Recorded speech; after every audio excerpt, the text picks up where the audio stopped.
fire were demons and souls in human form, like transparent burning embers, all blackened or burnished bronze, floating about in the fire, now raised into the air by the flames that issued from within themselves, together with great clouds of smoke now falling back on every side, like sparks in huge fires, without weight or equilibrium, amid shrieks and groans of pain and despair, which horrified us and made us tremble with fear.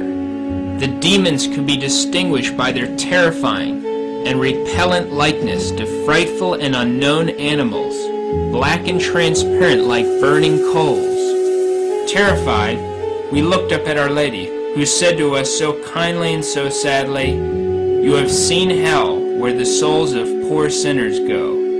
To save them, God wishes to establish in the world devotion to my Immaculate Heart." Our Lady of Fatima tells us, "More souls go to hell for sins of the flesh than for any other sin." She also stated, "Many marriages are not good. They do not please our Lord and are not of God." Sister Lucia of Fatima stated, "Taking into account the behavior of mankind, only a small part of the human race will be saved." Lucia relates to us her conversation with Jacinta. "Jacinta, what are you thinking of?"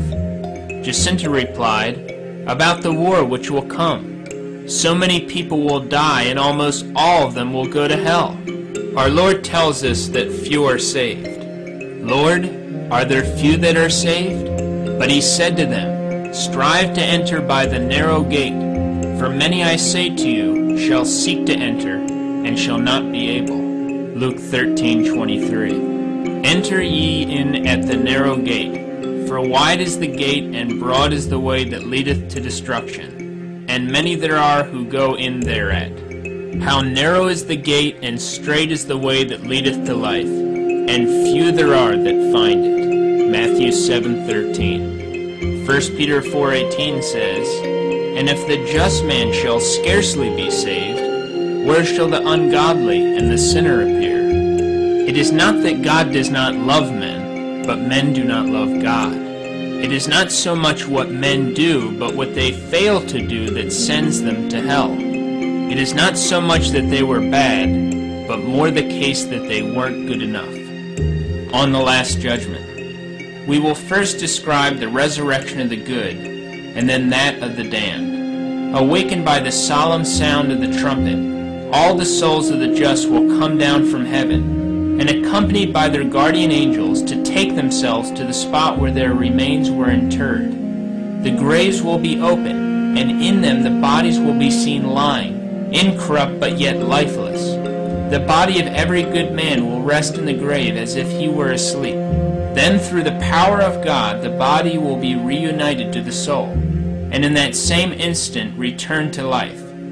What will be the astonishment of the body when it finds itself alive again, and molded in so beauteous a form? Soul and body will greet each other lovingly and embrace each other affectionately with heartfelt emotion. The soul will speak thus to the body, "How earnestly I have longed for thee, how I have desired to see this day. Now I will conduct thee to the regions of heavenly bliss, that we may rejoice together forevermore." And the body will answer, "Welcome, dearest soul. It is indeed a heartfelt joy to be with thee again. The greater the pain our past separation caused me, the greater the delight our present reunion affords." Thus body and soul will rejoice together with inexpressible satisfaction. Then the holy guardian angels will congratulate these blessed beings and exult with them over their joyous resurrection. In all cemeteries and places where many persons are buried, the blessed will arise first with resplendent glorified bodies. Jesus Christ's words state, "Wonder not at this, for the hour cometh, wherein all that are in the grave shall hear the voice of the Son of God. And they that have done good things shall come forth to the resurrection of life, but they that have done evil unto the resurrection of judgment." And as in every graveyard there are many persons to rise again, and among these a considerable number will be good and just, imagine the pleasure it will be to see one another again, arrayed in such shining, glorious bodies. The resurrection of the wicked will follow immediately upon that of the just. But oh, how different will it be! In every burying ground all the lost souls will assemble whose bodies have been interred there, and they will be compelled again to assume them and reunite themselves to them. What will be the reluctance, the disgust wherewith they will do this? When the soul sees her own body, she will shrink back from it with the utmost repulsion. So hideous will it be, and she will feel that she had rather go straight to hell than again unite herself to it. For the bodies of the reprobates will resemble devils more than men. So frightful, so loathsome, so offensive will they be. Yet however the soul resists and opposes the reunion of her body, now so hideous, she must submit to it, for God compels her to it. Then the soul will say, Thou accursed body, I have already for several hundred years had to endure the torments of hell, and now I must return with thee to everlasting burning. Thou art to blame for all this misfortune. I gave thee good counsels, but you wouldn't follow them. Therefore you are lost forever. Alas for me, unhappy soul that I am! Alas for me, now and forevermore. And their bodies will be so hideously ugly, so disgusting in appearance, that they will shudder at the sight of one another. Who can describe the mourning that will prevail among these suffering creatures?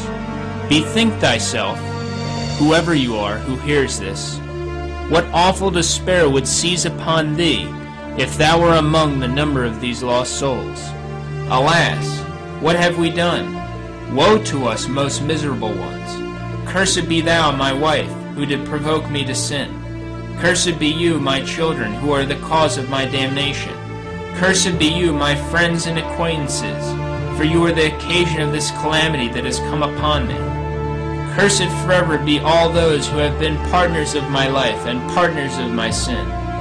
Whenever you pass by the cemetery, the place in which you live, remember that you will be laid to rest in the grave until the general resurrection. Wherefore make good use of the brief period of life, that thou may be numbered among the just, and arise with them to everlasting blessedness, and not with the damned to everlasting torments. Then will come the final sentence at the last judgment. First will come the accuser, the devil. St. Augustine says, The devil will stand before the tribunal of Christ. He will charge us to our face with all that we have done, the day and the hour in which we have sinned. He will recite the words of thy profession. That is to say, he will bring forward our own promises, in which we have afterwards failed. And he will charge us with all our sins, pointing to the day and the hour in which we have committed them. Then he will say to the judge, Lord, he left thee, who has died to save him, and he made himself my slave. Therefore he belongs to me. But let us proceed. Now comes the sentence. Jesus Christ will first turn to the elect and address to them those consoling words. Come ye blessed of my Father, possess the kingdom prepared for you from the foundation of the world. When it was revealed to St. Francis of Assisi that he was among the elect, he was beside himself with joy. What joy will it be then to hear the judge say, Come ye blessed children, come to the kingdom prepared for you. For you there are no more pains, no more fears. You are and shall be safe forever. On the other hand, the damned, turning to Jesus Christ, will say to him, And we wretches, what will become of us? The eternal judge will say, As for you, since you have renounced and despised my grace, depart from me, you cursed, into the everlasting fire. Depart from me, for I will neither see nor hear you any more. Go and go with my curse upon you, since you have despised my blessing. And where, O Lord, are these miserable wretches to go? Into the fire, to hell, to burn both soul and body. And for how many years, or for how many ages? For all eternity, as long as God shall be God. After this sentence, the damned, says St. Ephrem, shall bid farewell to the angels, the saints, their relations, and to Our Lady. Farewell, ye just. Farewell, heaven. Farewell, fathers and children, since we shall never more behold you. Farewell also, O Mary, Mother of God.